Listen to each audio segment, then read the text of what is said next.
interaction where the Prime Minister Narendra Modi launching the physical distribution of property cards under the Swamitva, or the survey of villages and mapping with improvised technology in village areas being launched today. Interacted with beneficiaries of the state of Uttar Pradesh, Uttarakhand, Haryana and Madhya Pradesh. Also speaking at the function virtually, the Prime Minister congratulated the 1 lakh property owners, and he also spoke about the benefits that this particular scheme brings. It brings a record of rights to rural India.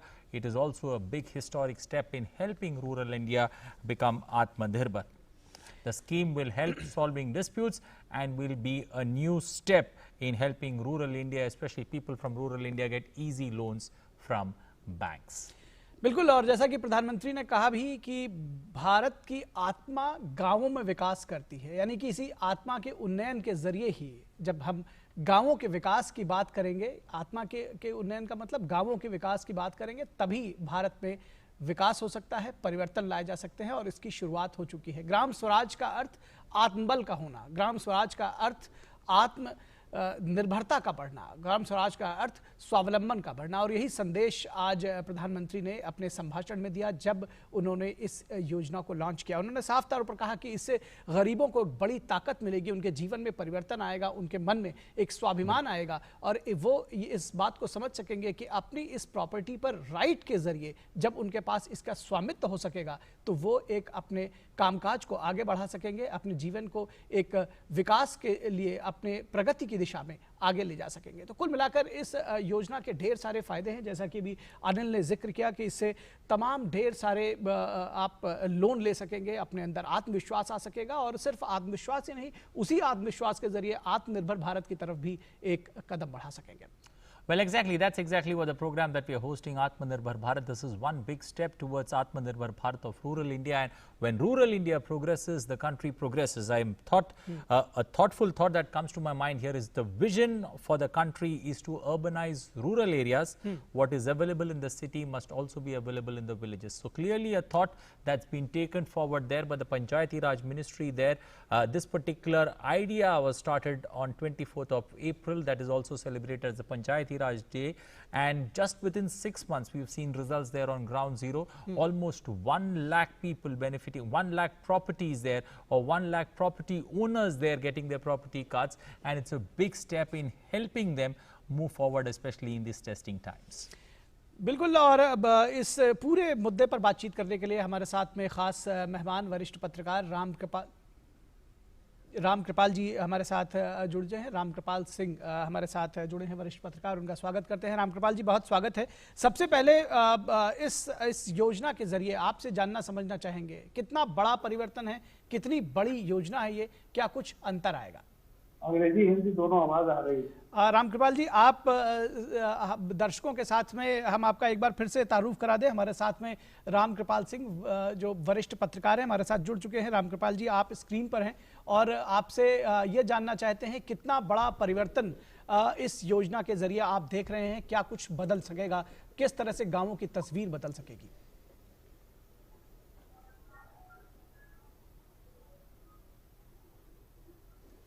ठीक है, बहुत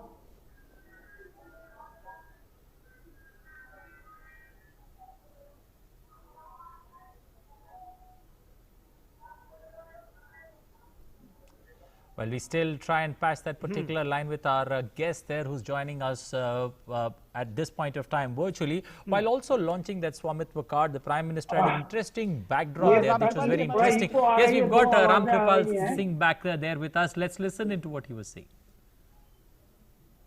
Nikhil, maybe you could... Ram Kripal जी, आपको अगर हमारी आवाज़ मिल रही हो तो एक बार फिर से आपका स्वागत है। आपसे बस केवल शुरुआत हम ये जानना चाह रहे हैं कि कितना बड़ा परिवर्तन आप देखते हैं ये योजना लेकर आएगी, गांवों में कितना बड़ा एक अंतर दिखाई देगा इस योजना के साथ? ये देखिए, ये बहुत बड़ी। जी, अपनी बात जारी रखिए। ये मैं समझता हूं कि अगर जो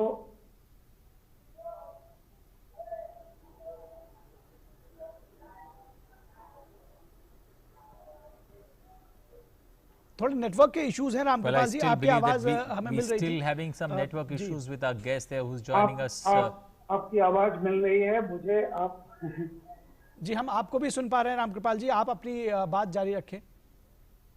जी जी मैं समझता हूं कि ये अगर जो मोदी जी ने जो सपना देखा है और आज जिसको इस तरह से शुरुआत की गई है, ये मैं इतना नहीं कहूंगा आजादी के बाद, बल्कि मैं कहूंगा जी जारी रखिए अपनी बात। मैं सिर्फ ये कह रहा हूं कि हमारे पूरे देश में सबसे ज्यादा आज जो अदालत में मुकदमे चल रहे हैं उसमें सबसे ज्यादा सिविल सूट्स होते हैं, और जिस तरह की चीजें अगर ये हो जाता है तो मैं समझता हूं कि हिंदुस्तान के इतिहास में बहुत बड़ा क्रांतिकारी परिवर्तन होगा। ये परिवर्तन सिर्फ इस बात का नहीं होगा कि आजादी के बाद का है, ये अकबर के जमाने में जब से बंदोबस्ती शुरू हुई थी, टोडरमल ने शुरू किया था, उसके बाद इतना बड़ा क्रांतिकारी कदम है ये। जी मैं समझता हूं कि हर नागरिक को, जो भी जिसके पास जमीन जायदाद है, उसका एक रिकॉर्ड होगा, तो वो उतना ही उसको एक तरह से, जिसको आप कह रहे थे मोदी जी कि कहीं से लोन ले सकता है। सबसे बड़ी बात इसकी है कि कोई उस पर कब्जा नहीं कर लेगा, कोई फर्जी उसकी जमीन को लेखपाल या पटवारी से कह करके कुछ कराकर चेंज नहीं करा सकता। तो एक तो ये है कि सिविल मुकदमे बहुत कम हो जाएंगे जी, और हर नागरिक को ऐसा अधिकार मिलेगा जिस पर उसने कभी सपने में भी नहीं सोचा था कि ऐसा कभी संभव हो सकता है जी। तो तकनीकी का प्रयोग करके जिस तरह से ये बात होने जा रही है, और मैं समझता हूं कि जैसे जनधन योजना थी, आखिर में वो पूरा हुआ, ऐसे ही ये सपना भी पूरा होगा। आज 1 लाख लोगों को कार्ड दिया गया है। मैं समझता हूं जिस दिन ये सपना पूरा हो जाएगा, पूरे हिंदुस्तान के हर किसान, मजदूर, चाहे जो भी हो, चाहे छोटी सी संपत्ति हो, उसका छोटा मकान हो, उसकी झोपड़ी हो, गांव में लोगों को जब ये कार्ड मिल जाएगा तो मैं आपको बता नहीं सकता हूं कि कितना बड़ा क्रांतिकारी परिवर्तन होगा। लोग अदालत के चक्कर काटते अपनी जमीन बेच देते हैं, अपने पत्नी का जेवर गिरवी रखते हैं, सिर्फ इसलिए कि मेरी जमीन बची रहे, और 20 साल, 25 साल, 50 साल आने वाली पीढ़ियां मुकदमा लड़ती रहती हैं, कभी वो चीज खत्म नहीं होती।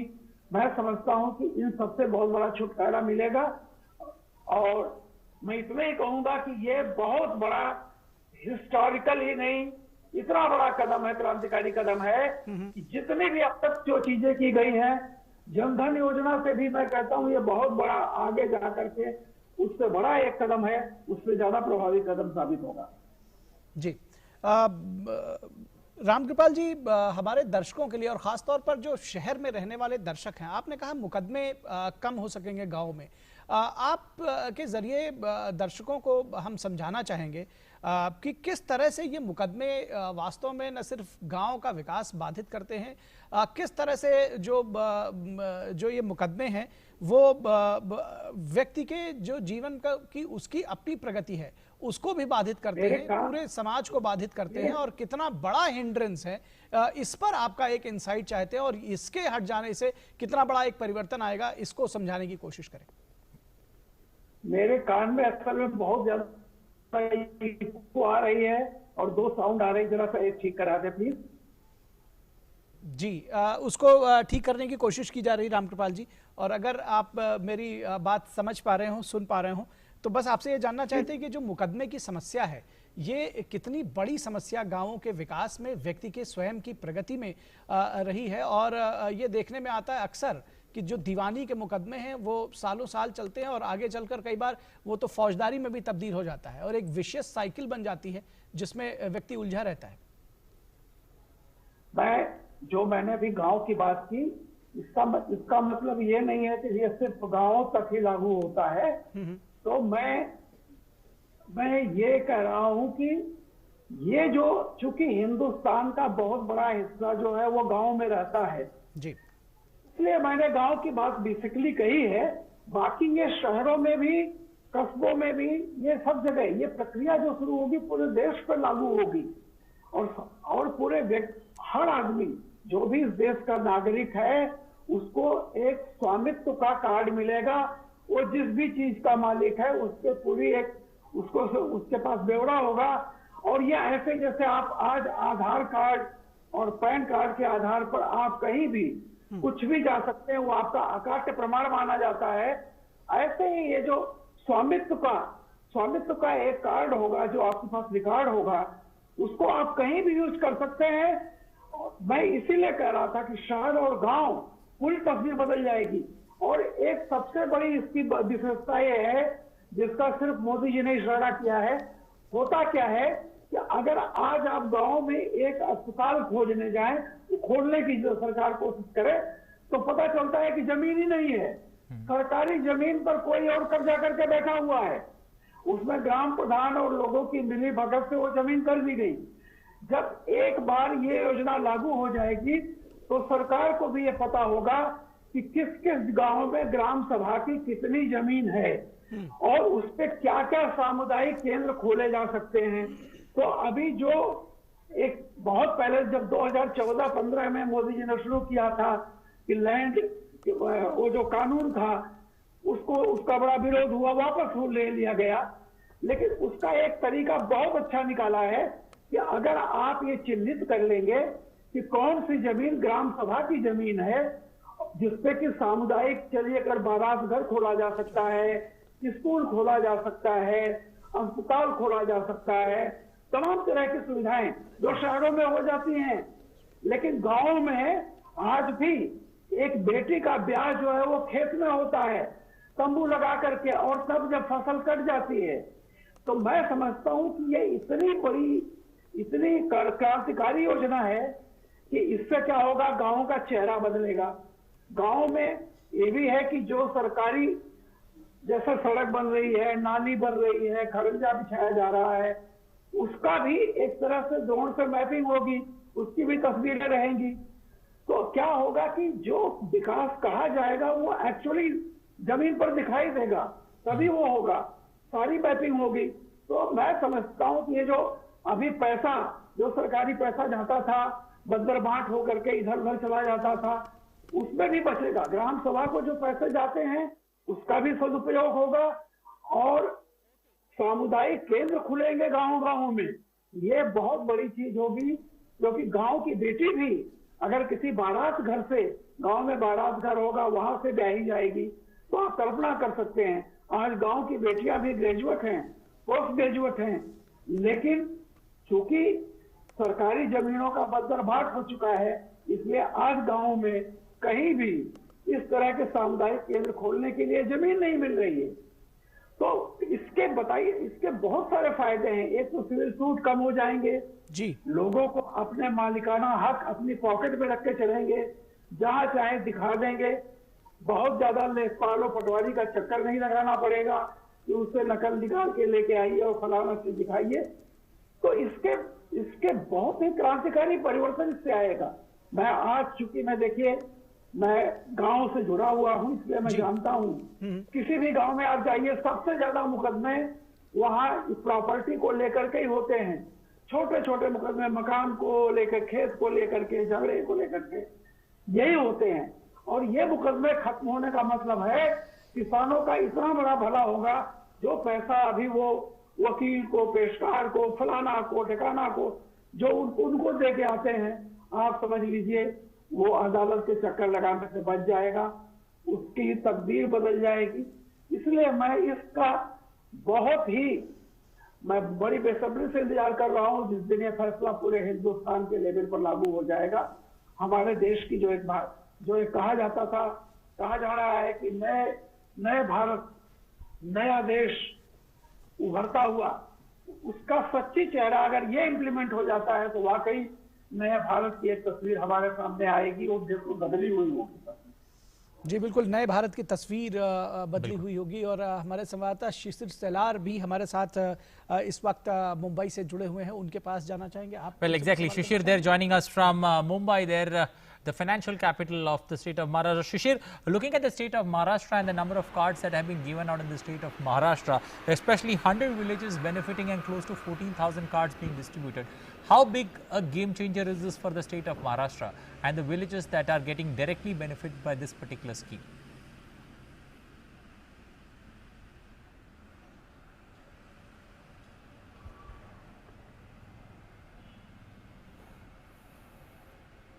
Card here. Now let me tell you the simple example here. Right now I'm standing the place. This is a city area and behind me you can see the bridge. This bridge connects to the rural areas just behind me. Now if you look at the city areas, with all the things are sorted out, if I want to buy a property, I can go to the nearest corporation here, I can see the map and I can buy a property, I can buy a flat here. Whoever the owner is, I can contact them directly, the legal owner of it, and there won't be any much hassle. Obviously there are some issues are there, but they can be sorted out quite easily. But once I cross this bridge and I go to the Gramin area, the rural areas of Maharashtra or maybe other areas also, now the actual problem starts. Suppose if I want to buy a property, I don't know who's the Well, Shishir, I will ask you to hold your thoughts there for a minute. At this point of time, let's shift focus from Atmanirbhar Bharat and head to the poll-bound state of Bihar, where the BJP National President JP Nadda at this point of time is visiting. ये पटना के प्रसिद्ध हनुमान मंदिर में पूजा अर्चना करने के लिए JP Nadda BJP के अध्यक्ष वहां पहुंचे हुए हैं. Well, the BJP president there visiting the famous Hanuman Mandir in Patna, and the president will also address his first election rally in the poll-bound state of Bihar in Bodh Gaya amid this coronavirus restrictions. जी बिल्कुल, और हमारे संवाददाता नीरज सिंह और ज़्यादा जानकारी के साथ इस खबर पर हमारे साथ जुड़ रहे हैं. नीरज, क्या जानकारी देंगे? जेपी नड्डा की पहली रैली आज पटना में होनी है, बिहार में होनी है, और उससे पहले ये जो पूजा अर्चना का कार्यक्रम है ये भी देख रहे हैं हम. जयप्रकाश नारायण जी की प्रतिमा पर माल्यार्पण करने का भी कदम कुआं पर एक कार्यक्रम है. किस तरह से चल रहा है चुनावी कार्यक्रम और क्या कुछ है चुनावी रंगत, आप ये भी बताएंगे?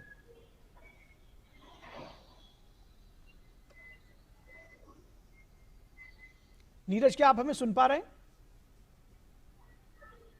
Well, Neeraj, they're still with us. Nikhil, you can go ahead and ask the question again. Neeraj, अगर आप हमें सुन पा रहे हैं तो आपसे हम बिहार की चुनावी रंगत जानना समझना चाहेंगे कि आप दर्शकों को कुछ दिखाएं, वो दृश्य भी दिखाएं जो जेपी नड्डा जहां पर बीजेपी अध्यक्ष पहुंचे हुए हैं उस पटना के प्रसिद्ध हनुमान मंदिर में पूजा अर्चना करने के लिए, और आज उनकी बिहार में पहली रैली हो रही है.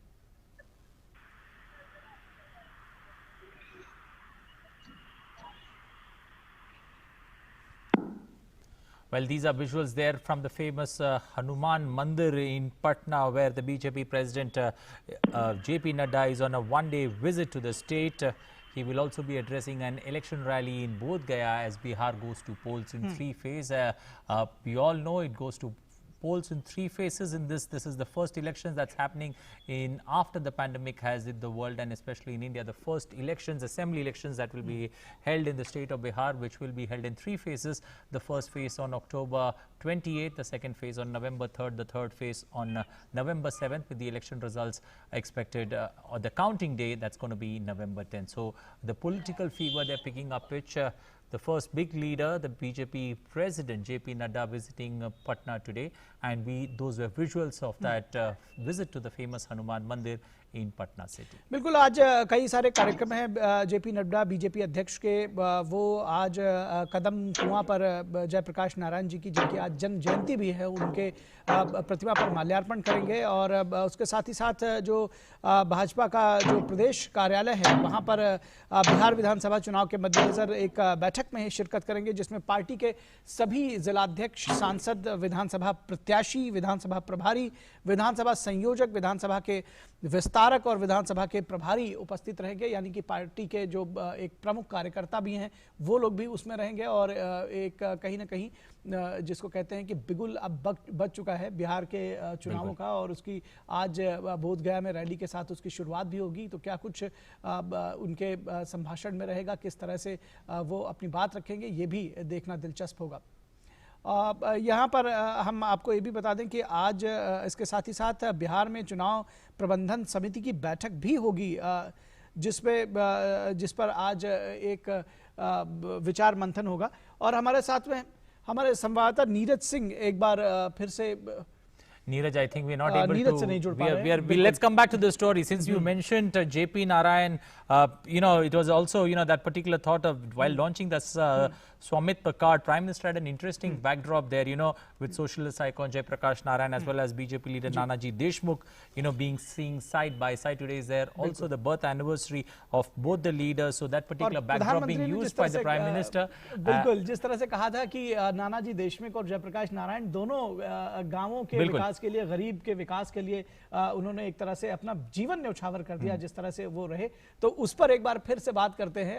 बात बिहार से जोड़कर भी देखें तो भी वो उतनी ही सही और खरी उतरती है, और बात अगर आत्मनिर्भर भारत की करेंगे तो भी सही उतरेगी। आप शिशिर सलार से कुछ सवाल पूछना Shishir there with us. We've got the correspondents from all the 6 states that benefit from this particular scheme. But let's once again head back to Mumbai, where Shishir joins us. Shishir, close to 100 villages and over 14,000 cards being distributed in the state of Maharashtra.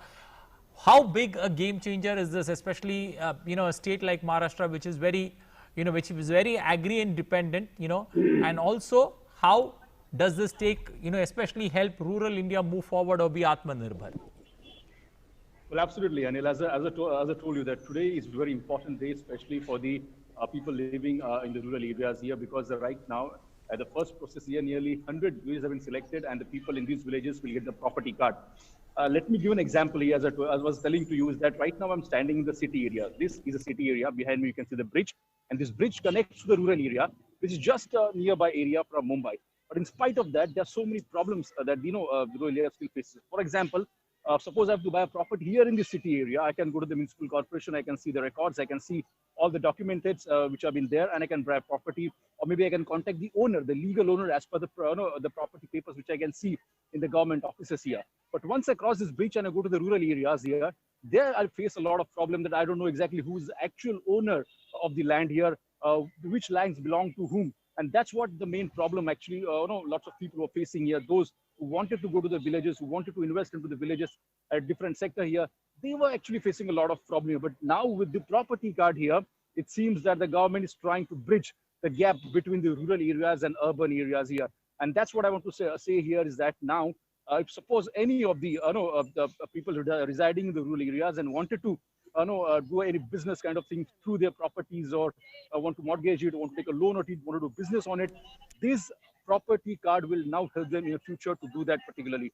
Now, of course, the marking of the land is most important here, because earlier we see that so many cases actually still pending in the court, also in the rural court, also in the bench also, that which property belongs to whom, and there are so many petitions on it. But right now, with this help, with the help of the drone cameras and the advanced technologies here, now it's quite sorted now which property belongs to whom and who has actually got the ownership of the property here. And that's the reason it's been done in a very transparent manner. So there's no court cases. In case of any disputes, that can be sorted out legally, and that too within a short span of time, because there won't be any kind of hassle in entire this process here, as we were doing in the city areas. For example, if as I told you, that is there any property dispute in the city areas, we can go to the court here, we can find out that who's the actual owner here, we can go to the municipal corporation, and we can sort out all the information from the different authorities from the municipal corporation region here.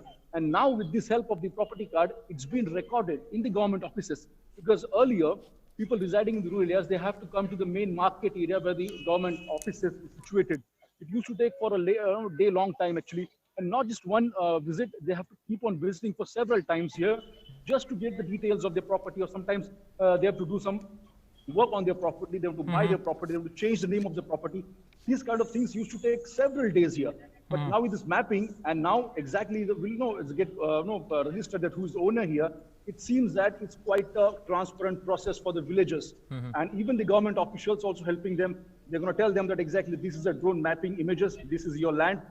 This was under your name, and this is someone else's land. So there won't be a dispute among them also. It also defines which is the village's land here, because there's not the private property, there's a government property also there. Okay. So it also defines that which is the government property. So this actually helps them, especially the villagers, who actually been, if you look at the, especially the villagers and especially the farmers who have been doing farming on the land since so many years, the third or second generation, probably second, third and fourth generation have been farming on the land, but still they don't have that property card. They don't have, any proof of the land that they have been working on and farming upon.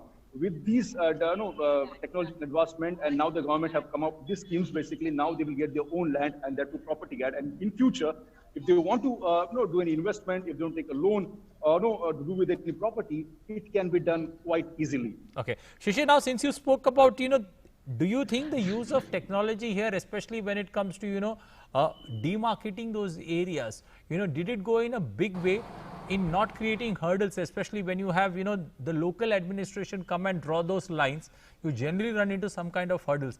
Did the use of technology ease the way in which this particular process could be completed across villages? Well, absolutely, absolutely, because this technology is also going to take into account with the data they've already recovered from the offices here. For example, Satbara. Now, if you go to the Maharashtra, especially in most of the villages, the Satbara is quite important here, so that we can map the property that which belongs to this property belongs to which person. Now, this Satbara is actually laying in the office of the government offices for so many years, and especially farmers never used to go there because it takes a lot of time and the process and the hassle to get into to the offices here, give them applications and see to it that whose Satbara is under which name. So obviously, it used to take a lot of time now. Now, with this help of the property, the government is actually coming to you, telling the Gram Panchayat, this is a demarcated area, this property belongs to so and so person. So that's the reason now it's become quite hassle-free, even though there are disputes, because we have seen here that, especially in villages, there are actually disputes among the property here. But now you have got the history, you've got the records here, digital records of the land here, under which name it was registered earlier, and then who sold this property to whom. So obviously, these entirely come on actually paper here, and especially in the digital format here. So it's quite easily also for the government also and the people who've been taking claim of their property. It's even easier for them also that to find out the Satbara under which name. So obviously, as I'm telling you, that this technology will also somehow we'll go with the dispute actually, and also the villages and the farmers and the landowners also subsides the difference between both of them, and those court battles we're talking about here now. Probably with this we can see most of the out of court settlement as well, because we've got the proof here. जी बिल्कुल शिशिर, आप हमारे साथ बने रहिए और यहाँ से हम रुख करेंगे उत्तर प्रदेश का लखनऊ का, जहाँ हमारे संवाददाता रामेंद्र हमारे साथ बने हुए हैं। रामेंद्र, आपसे जानना समझना चाहेंगे कि लोगों के रिएक्शंस क्या हैं इस पर, क्या कुछ वो समझ पा रहे हैं, और एक बार जब स्वामित्व का हक मिला है उन्हें, अपने मालिकाना हक मिला है, किस तरह से उसको इस्तेमाल करना चाह रहे हैं लोग, कितना बड़ा परिवर्तन लाएगी ये योजना उनके जीवन में?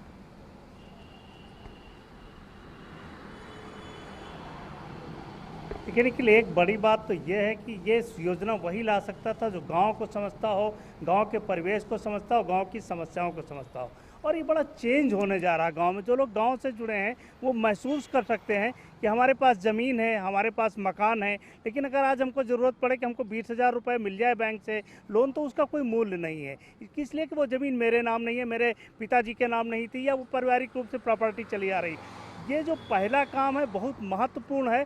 जिन लोगों के पास 2.5 लाख रुपए का इंदिरा आवास दे दिया, किसी को उसकी ज़मीन है, अब उसकी मालिकाना हक कम से कम 3 लाख रुपए की गांव में हो गई। अगर उसको 50,000 की ज़रूरत है तो बैंक चला जाएगा, लोन ले लेगा, छोटे काम करेगा, जिसकी बात प्रधानमंत्री जी कर रहे थे।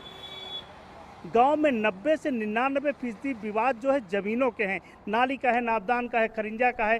और ये जो योजना आई है स्वामित्व योजना, इसके बाद ये गांव के विवाद खत्म हो जाएंगे, लोग अपने मालिकाना हक मिलेगा। तो एक बड़ा चेंज ओवर है इसको अगर इस ढंग से देखिए कि गांव बदलाव के दौर में जाएंगे, गांव बदलेगा, गांव का जीवन बदलेगा, गांव में आर्थिक समृद्धि आएगी और गांव के लोग इस ऊर्जा का उपयोग करके नए उद्योगों की तरफ जाएंगे, नए व्यवसाय उपजेंगे, आत्मनिर्भर बनेंगे गांव, जिसकी बात प्रधानमंत्री जी कर रहे थे। तो ये बहुत बड़ा बदलाव है। इसको गांव के लिहाज से अगर देखते हैं, गांव के लोग इसको लेकर बहुत प्रसन्न हैं, क्योंकि उनको लगता है कि ये स्वामित्व उनको मिलेगा, वो इसका उपयोग कर सकेंगे, इससे आगे बढ़ सकेंगे। तो जबरदस्त अच्छा रिएक्शन है गाँव के लोगों का। जो महिला बाराबंकी से बात कर रही थी, उनकी कल भी स्टोरी हमारे पास आई थी। उन्होंने कहा हमने 20,000 रुपये का लोन लिया, इसी के कारण हमको बैंक ने लोन दे दिया, हम सब्जी की दुकान करें, उसको बढ़ाएंगे। तो जाहिर है पूरा चेंज होगा, जीवन बदलेगा, परिस्थितियां बदलेंगी और गांव बदलेंगे। निखिल जी बिल्कुल। Okay, Ramendra, considering that close to 346 villages, if you look at this particular scheme,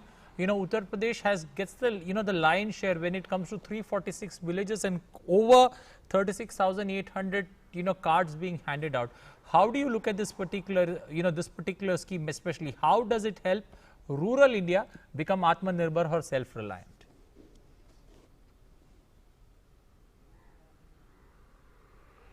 देखिए जिन गाँव में ये स्कीम लागू की जा रही है उन गाँव के लोगों से हमारी कल भी बात हुई, आजमगढ़ से बात हुई है, हमारी अन्य लोग जगहों से स्टोरीज आई, तो ज़बरदस्त बदलाव है और वो लोग ये महसूस कर रहे हैं। देखिए ये जो पूरी योजना है प्रधानमंत्री जी इसको जिस तरीके से टीवी पर बता रहे हैं तो उससे अलग हट के इसको देखिए, गांव में जब जमीन पर आप उतरते हैं तो आपको लगता है कि कितना ज़बरदस्त बदलाव करेगा और उनके पूरा जीवन बदलने जा रहा है उनका। जिनके पास ज़मीन थी, जिनके पास अपने मकान है लेकिन उनका अधिकार नहीं है, कोई आता है उनकी ज़मीन लेके चला जाता है, कहता है साहब इस पर तो हमारा कब्जा है। तो एक जो बड़ा बदलाव होने जा रहा है वो जीवन में वो महसूस करेंगे लोग और ये आने वाले समय में गांव पूरी तरीके से बदलते हुए दिखेंगे। शहर में आपके पास प्रॉपर्टी, आपको सारी चीज़ें मिलती है, लेकिन गांव में अगर कुछ है तो उसका कोई मूल्य नहीं है। तो गांव के लोग मूल्यवान हो रहे हैं, गांव की वो ज़मीन मूल्यवान हो रही, गांव की वो प्रॉपर्टी मूल्यवान हो रही जो अभी तक यूं ही पड़ी थी जिसका कोई मूल्य नहीं था। तो जाहिर है कि ये जो योजना है उत्तर प्रदेश जैसे जो प्रदेश है जहां झगड़ा झंझट विवाद तमाम गांव में इसी कारण होता था वो भी बदल जाएगा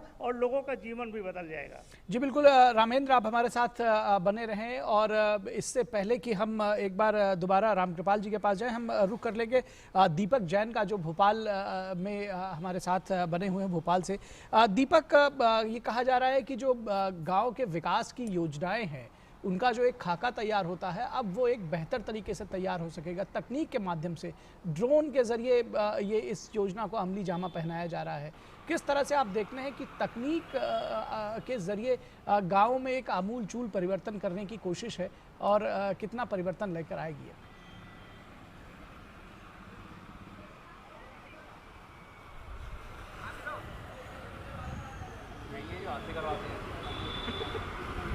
दीपक, आप हमें सुन पा रहे हैं? दीपक जैन भोपाल से हमारे साथ बने हैं, क्या आप हमें सुन पा रहे हैं? बिल्कुल निखिल जी दीपक, हमने ये कहा कि इस योजना के जरिए जो विकास की जो योजनाएं हैं, गांव के भीतर की जो विकास की योजनाएं हैं उनको अमली जामा पहनाया जाएगा तकनीक के जरिए, ड्रोन के जरिए मैपिंग की जा रही है। ये कहा अभी प्रधानमंत्री जी ने कि जिस तरह से नगर निगम में, नगर पालिकाओं में व्यवस्थित तरीके से विकास की योजनाएं चलाई जाती हैं उसी तरह से आने वाले दिनों में गाँवों में भी संभव हो सकेगा।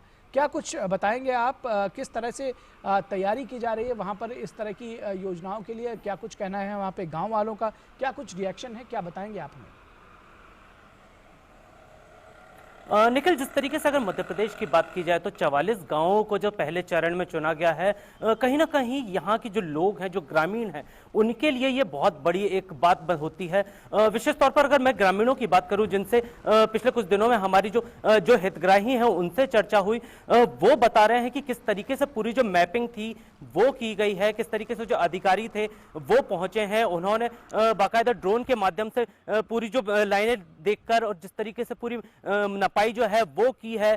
कुछ हितग्राही ऐसे थे जिनको लोन भी है वो मिल चुका है। जैसे हरदा की अगर बात की जाए तो नर्मदा प्रसाद राठौर हैं, उन्हें 1,20,000 रुपए उनकी संपत्ति कार्ड के थ्रू जो है वो बैंक से लोन भी मिला है। तो ऐसे में जो ग्रामीण है वो कहीं ना कहीं अब काफी ज्यादा खुश नजर आ रहे हैं।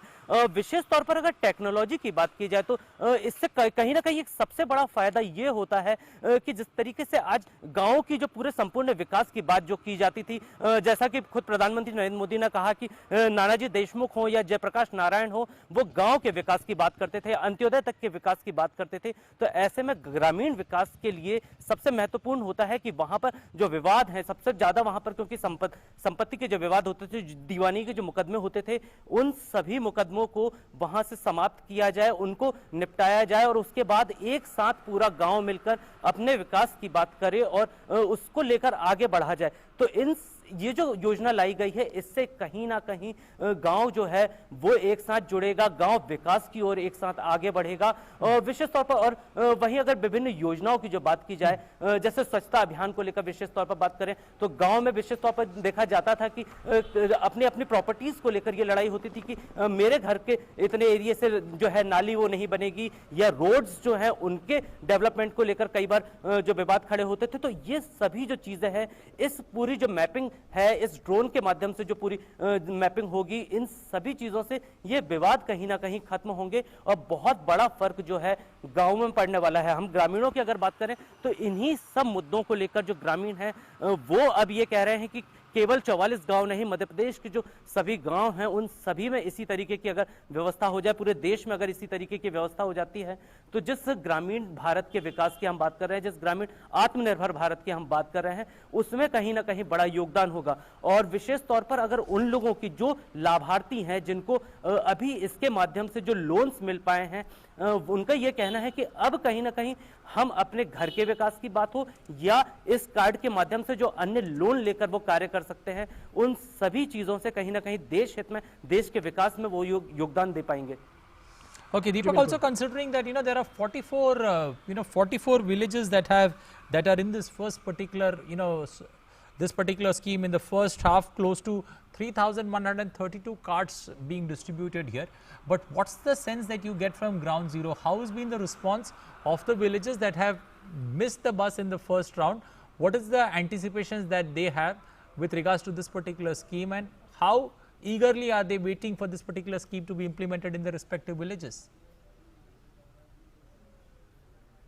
बिल्कुल अनिल, जिस तरीके से होशंगाबाद के कुछ ग्रामीणों से हमारी जो चर्चा हुई थी, उन्होंने ये चीज कही है कि जिन लोगों को मिल गया है वो लोग तो ठीक है, उन्हें इसका फायदा तो मिल पा रहा है, लेकिन हम लोग जो है जो पहले चरण में अभी छूट गए हैं, जो पायलट प्रोजेक्ट के चरण में छूट गए हैं, उनके लिए जल्द से जल्द इस योजना का और विस्तार किया जाए, अगले चरणों में उन ग्रामीणों को इससे जोड़ा जाए, जिससे कि जो मुख्य तौर पर जिन अपनी प्रॉपर्टी के मालिकाना हक की जो वो बात करते हैं वो उन्हें मिल पाए। कई वर्षों से रह रहे हैं, कई पीढ़ियों से अपने अपने मकानों में रह रहे हैं, लेकिन कागज के नाम पर उनके पास एक भी कोई ऐसा पत्थर नहीं होता है जिसके माध्यम से वो ये साबित कर पाए कि ये उनकी प्रॉपर्टी है। तो ऐसे लोग जो हैं, ऐसे जो ग्रामीण हैं, वो बहुत ज्यादा अब उत्सुकता से इस चीज का इंतजार कर रहे हैं कि इस योजना का जो अगला चरण होगा या आने वाले 2024 तक के जो सभी चरण हैं उनमें उन ग्रामीणों को शामिल किया जा सके और वो कहीं ना कहीं वो भी विकास की इस धारा में आगे बढ़ सकें। जी बिल्कुल, दीपक आप भी हमारे साथ बने रहिए, शिशिर और रामेंद्र भी हमारे साथ बने रहिए। इस वक्त हम चलेंगे रामकृपाल जी के पास और जानने समझने की कोशिश करेंगे। रामकृपाल जी, प्रधानमंत्री ने अपने संभाषण में तमाम बातें कही, कहा कि बहुत सारे ऐसे लोग हैं जो गांव का विकास अब तक शायद नहीं चाहते थे, या ऐसे लोग थे जो बिचौलिए थे, जो दलाल थे, उनकी दुकानें भी बंद हो जाएंगी।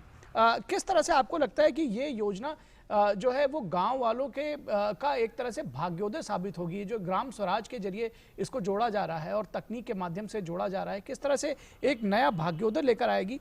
और इस सरकार की प्रतिबद्धता के विषय में भी आप समझाने की कोशिश करें कि पिछले 6 वर्षों में तमाम सारी ऐसी योजनाएं लेकर आई हैं जो सीधे गाँव के लोगों को जोड़ रही है, विकास के में उनको भी साथ साथ शामिल कर रही है।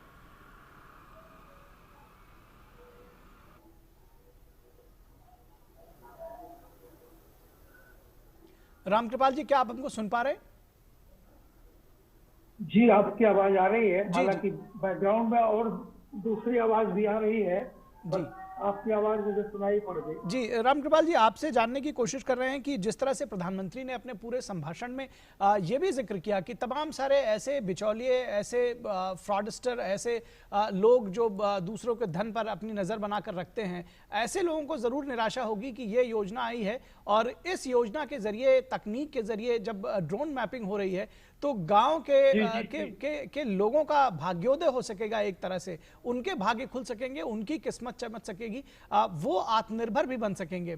तो किस तरह का एक पूरा परिवर्तन देखते हैं पूरे सिस्टम में अगले 4 साल में, जब हम उम्मीद कर रहे हैं कि ये योजना पूरी होगी?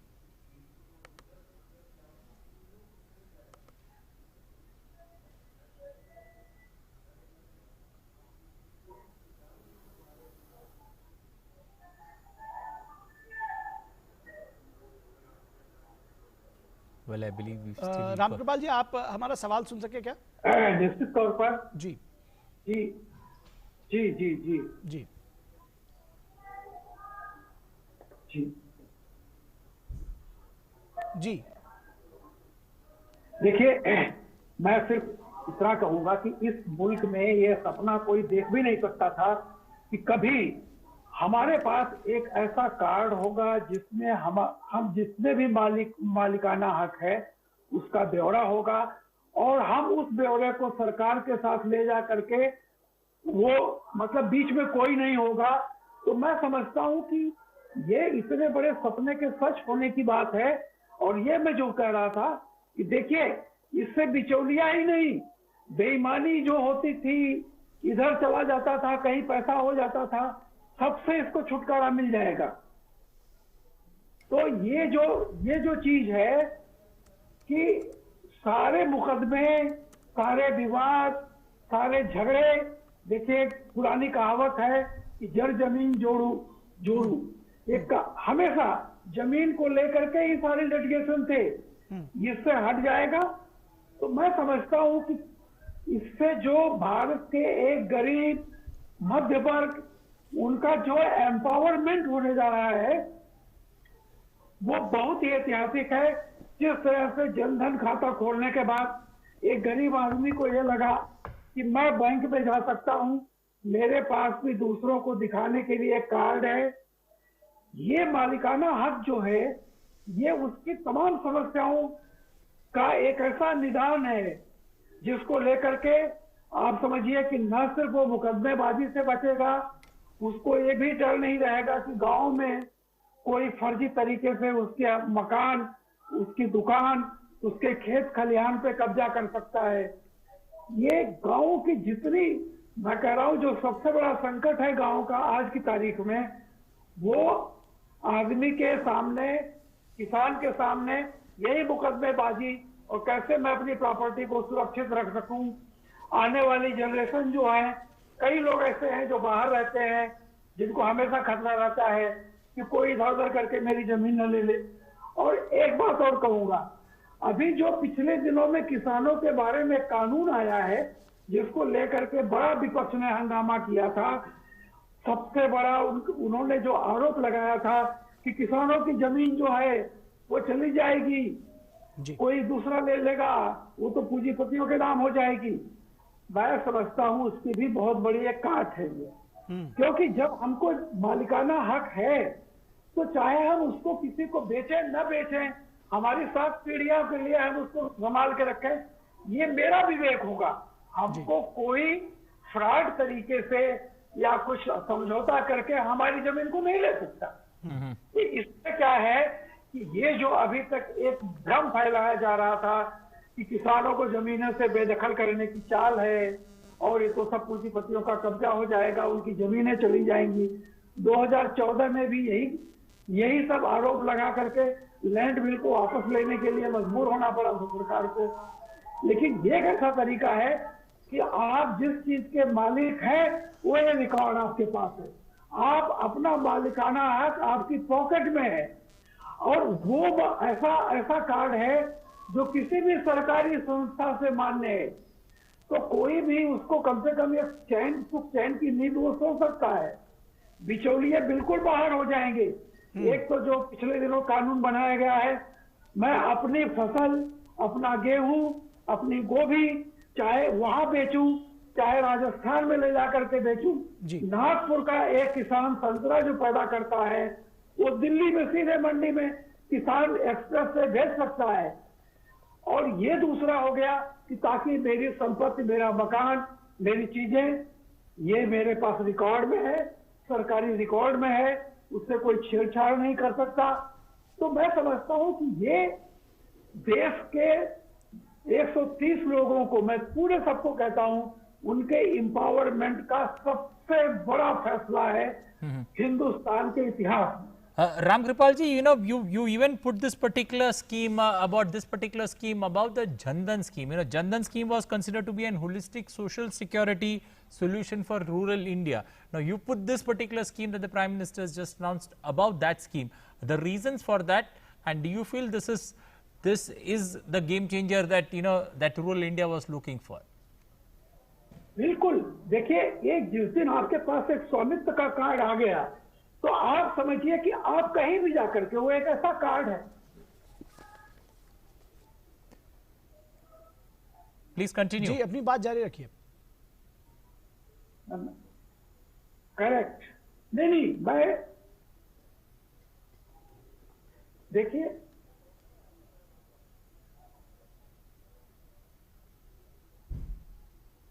बिल्कुल। देखिए, जो जैम है, जनधन योजना, मोबाइल फोन, आधार कार्ड, ये सब ऐसी चीजें हैं कि आपको एक आइडेंटिटी बताती हैं।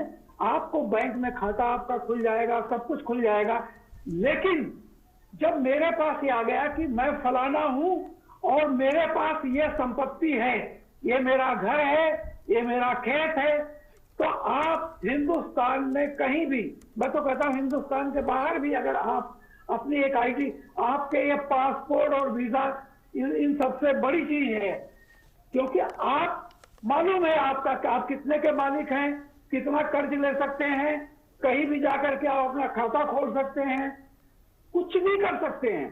तो मैं कह रहा हूं कि ये जनता की समस्याओं का जो ताला था उसकी एक कुंजी है ये। इससे अगर ये चीज, ये सैकड़ों समस्याएं अपने आप में समाधान होंगी, बशर्ते कि ये सही ढंग से लागू हो जाए और इसके लागू करने में कहीं बिचौलिए बीच में कोई खेल न करे। और मुझे भरोसा है कि शायद बिचौलिए सफल नहीं होंगे, जिसका जो है उसके नाम रिकॉर्ड होगा और ये सरकार के पास भी एक पुख्ता जानकारी रहेगी कि किस आदमी के पास आज की तारीख में कितनी मतलब कितना उसका लैंड है, उसका मकान है, उसकी दुकान है। तो मैं समझता हूँ सुरक्षा की इससे बड़ी कोई गारंटी नहीं हो सकती। जी बिल्कुल रामकृपाल जी, सुरक्षा की इससे बड़ी गारंटी नहीं हो सकती, विकास की इससे बड़ी गारंटी नहीं हो सकती, स्वावलंबन और आत्मनिर्भरता की भी इससे बड़ी गारंटी नहीं हो सकती। बहुत शुक्रिया रामकृपाल जी इस तमाम चर्चा के लिए, आप हमारे साथ जुड़े और हमारे तमाम जो सहयोगी संवाददाता हमारे जुड़े हैं उनका भी Shishir joining us from Mumbai, ji. Ramendra from Lucknow in Uttar Pradesh, and also Deepak Jain joining us from Bhopal. Appreciate you joining us and standing in that scorching heat, giving us those updates on this big scheme that the Prime Minister announced, which is going to be a game changer, as Ramkripal ji put it, a game changer there for India, putting this particular scheme above the Jan Dhan scheme. We'll have to wait and watch 6 states being touched with this particular scheme. We'll have to wait and watch when the scheme hits pan-India, how, as the Prime Minister said, it's a historic moment for the 6 states that come under the first part of this 4-year scheme that's been planned till 2024.